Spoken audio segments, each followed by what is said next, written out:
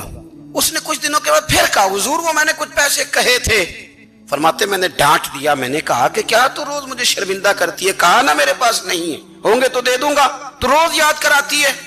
فرماتے ہیں اس نے پہلے تو میری ڈانٹ کو سہا، پھر میرے سخت جملوں نے اس کی آنکھوں میں آنسو پیدا کر دیے، پھر اس نے اپنے آنچل میں اپنے اس دکھ کو سمیٹا اور پھر اس نے ایک جملہ کہا تو میں رو پڑا اور مجھے اپنے رب سے مانگنے کا طریقہ آ گیا. مجھے کہنے لگی حضرت جی آپ نے ڈانٹ دیا میں نے سہ لیا، پر آپ ہی میرے شوہر ہیں، بتائیں نا آپ سے نہ کہوں تو میں کس سے جا کے کہوں. فرماتے ہیں میں رو پڑا اور میں کھل کے رویا اور میں تڑپ کے رویا اور پھر میری سسکیاں بند گئیں. تو مجھے کہنے لگی آپ کو کیا ہوا؟ میں نے کہا مجھے بھی دعا مانگنی آ گئی ہے. جب میں اسے کہوں گا نا اللہ تو ہی میرا رب ہے، میں تجھ سے نہ کہوں تو میں کس سے جا کے کہوں؟ میں کیوں کسی بندے سے سوال کروں؟ میں کیوں کسی دنیا دار سے کہوں؟ میں تیرے بندوں کا، نیک بندوں کا وسیلہ لے کے، تیرے محبوب کی غلامی لے کے تیری بارگاہ میں آئیں، تجھ سے نہ مانگوں تو کس سے مانگوں؟ سمجھ آ گئی ہے؟ جب میں اس رنگ میں مانگوں گا تو پھر رب میرے اوپر بڑا ہی فضل فرمائے گا، وہ میرے اوپر بڑی رحمت کرے گا، وہ میرے لیے آسانیاں کرے. عزیز دوستو ہم اس طرح کرنے لگ گئے ہیں کہ ہم نے نا اپنے تعلقات پر اعتماد کرنا شروع کر دیا ہے. میرے تعلقات بہت ہیں. ہم نے اپنی دولت پر اعتماد کرنا شروع کر دیا ہے، میرے پاس دولت بہت ہے. ہم نے اپنے علم پر، اپنی شہرت پر اعتماد کرنا شروع کر دیا ہے کہ میرے پاس فلاں چیز بہت ہے. یاد رکھنا جب بے نیاز اپنی صفت بے نیازی دکھاتا ہے تو بڑی بڑی دولتوں والے مجبور نظر آتے ہیں. بھائیو جب انسان کا رشتہ اپنے مالک کے ساتھ ہوتا ہے پھر تو غم بھی کچھ نہیں کہتے، پریشانیاں بھی کچھ نہیں کہتی، پھر تو زندگی صبر والی، پھر تو زندگی توکل والی، پھر تو زندگی بھروسے والی، پھر انسان اپنے آپ کو رسوا نہیں کرتا، دنیا داروں سے امیدیں اس کی ختم ہو جاتی، امیدیں اللہ رسول سے لگا لیتا ہے، مضبوط ہو جاتا ہے، مضبوط، طاقتور ہو جاتا ہے، خوددار ہو جاتا ہے، باوقار باعزت ہو جاتا ہے۔ حضرت بہلول دانا رحمت اللہ علیہ بیٹھے تھے تو ہارون رشید حج کر کے آ رہا تھا، تو رستے میں حضرت شیخ سے ملاقات ہو گئی، تو السلام علیکم کے بعد کہنے لگا حضور کوئی حکم ہو تو بتائیے گا۔ تو حضرت بہلول دانا فرمانے لگے تیرا رب کون ہے؟ اس نے کہا اللہ۔ تو فرمایا میرا کون ہے؟ کہا اللہ۔ فرمانے لگے تو بڑا ہی بیوقوف ہے، کیا تو یہ سمجھتا ہے کہ رب ہارون رشید کو تو دے گا اور بہلول دانا کو بھول جائے گا؟ تیرا بھی وہی رب ہے، میرا بھی وہی رب ہے، اس نے اگر تجھے دے کے آزمایا ہے تو ہو سکتا ہے مجھے نہ دے کے آزما رہا ہو، جب اس کی حکمت کے تقاضے ہوں گے تو عطا کرے گا اور دے گا، تو جا اپنا کام کر۔ بھائی اپنی روحانی زندگی، اپنی عبادات، اپنے وظائف، اپنے روزمرہ کے معاملات، اپنی دعائیں، اپنا استغفار، دیکھو کوئی مشکل کام تو نہیں، 2 رکوع ہیں سورہ واقعہ کہ اگر رات کو پڑھ لی جائے تو۔ میں کس طرح یہ بات بیان کروں کہ تعویذ بانٹنا آسان ہے اور وظیفہ بتانا مشکل ہے؟ سارا دن تعویذ بانٹیں تو لوگ لینے کو تیار ہیں، اور اگر آپ وظیفہ بتائیں تو کہتے ہیں تو مشکل کام ہے۔ او خدا کے بندے، اگر آپ کا تعلق قرآن پاک کے ساتھ مضبوط ہو، قرآن پاک کے ساتھ اگر آپ کا رشتہ ہو، لوگ سفارشیں ڈھونڈتے ہیں نا دنیا میں، کوئی تعلق مل جائے تو میرا کام ہو جائے، دنیا میں اتنا مشکل معاملہ ہے، آخرت میں مجھے بتائیے گا کتنا مشکل معاملہ ہوگا۔ میرے نبی پاک صلی اللہ تعالی علیہ وسلم نے فرمایا جو لوگ سورہ ملک پڑھا کرتے تھے نا، سورہ ملک، یہ سورت ملک قیامت میں ان کی سفارش کرے گی، اور اس طرح کرے گی کہ کہے گی اے اللہ یہاں اس بندے کو جنت میں داخل کر دے یا مجھے قرآن پاک سے علیحدہ کر دے، تو رب فرمائے گا جا اس کا دامن تھام کے اسے جنت تک پہنچایا۔ آپ بات کو سمجھیں، جب آپ کے تعلقات اپنے معاملات کے ساتھ مضبوط ہوں گے، یہ نبی کریم نے وعدہ کیا ہے کہ تو سورت واقعہ پڑھ تیرے گھر میں فاقہ نہیں آئے گا۔ حضرت عبداللہ ابن مسعود رضی اللہ تعالیٰ عنہ بیمار تھے تو حضرت عثمان غنی رضی اللہ تعالیٰ عنہ تیمارداری کے لیے تشریف لے گئے اور جا کر کے کہا کہ آپ بڑے بیمار ہیں، آپ کی بیٹیاں زیادہ ہیں، میں چاہتا ہوں کہ خزانے میں سے کچھ مدد کروں۔ تو سیدنا عبداللہ ابن مسعود رضی اللہ تعالیٰ عنہ اٹھ کے بیٹھ گئے اور کہنے لگے امیر المومنین، اللہ آپ کو میری طرف سے، میری بیٹیوں کی طرف سے بہتر صلہ دے، میری بیٹیوں کو کسی خزانے کی ضرورت نہیں، میں نے انہیں خزانہ دے دیا ہے۔ کہا جناب آپ نے کون سا خزانہ دیا ہے، میں آپ کے مالی معاملات کو جانتا ہوں۔ تو فرمانے لگے امیر المومنین، میرے نبی کریم نے فرمایا ہے جو سورت واقعہ پڑھے اسے کبھی فاقہ نہیں آتا، میں نے بیٹیوں کو یاد کرا دی ہے، یہ خزانہ میں نے انہیں دے دیا ہے۔ وہ سارے والدین سنیں جو بیٹیوں کے لیے پریشان رہتے، حضرت عبداللہ ابن مسعود نصیحت کر رہے ہیں، فرمانے لگے میں نے سورت واقعہ یاد بھی کرا دی ہے، پڑھنے کی عادت بھی ڈال دی ہے، حضور نے فرمایا ہے جو سورت واقعہ پڑھے اسے فاقہ نہیں آتا۔ کہنے لگے چاند تو اپنی جگہ چھوڑ سکتا ہے، سورج گر سکتا ہے، تارے ٹوٹ سکتے ہیں، پر مدینے والے رسول کی بات غلط نہیں ہو سکتی۔